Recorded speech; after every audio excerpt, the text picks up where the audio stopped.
حديث معناه في غمرة فرمي صلى الله عليه وسلم الرجل قيامتها كردوكان كشتي بشان أدري عالم كشتي سيركا كردوكاني من ليدن خليك الزيراكم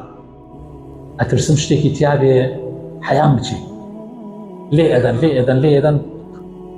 يعني من تيانيه هاي يعني او زور بيت شاكا كان او ريشتم كذا تعيبات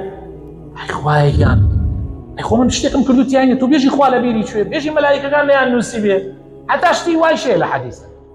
واي تعالى هاي شيء لبيناتي وملائكه كانش بتشوفوا كوريش تغانا نوسن واستنساخ شكل باب زاني استنساخ زاني يعني كوبي بيست تكري كوبي بيست يعني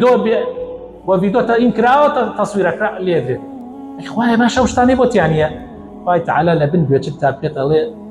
أو تيايتي باشيش أزانين شيت كرديا بلام لبر أوي تو بس ريكرتو كس نيزانية وشعنازيتي ونقدر والله من وعما كرد وقناح وشعنازيت نكرديا لبر خاطر أو إيمان ليت خوش بوز وحياة ما نبر تناو قبك داو كارم إن شاء الله همومان كاتي أجر الشيطان خلطان ماني باب خاب أشكرا قناح نكد بطلك ما قرأ دسو آوا برادر يكبوا عرق خواردو بطلي كي قردو دسو آوا نسيبو يلقي أمر يقار راستك يا بطلي ويسكي قردو دسو نسي أمر يقار راستك هذا صراط مستقيم سيكا قناحة بس أو قناحة زور قوريه هذا صراط مستقيم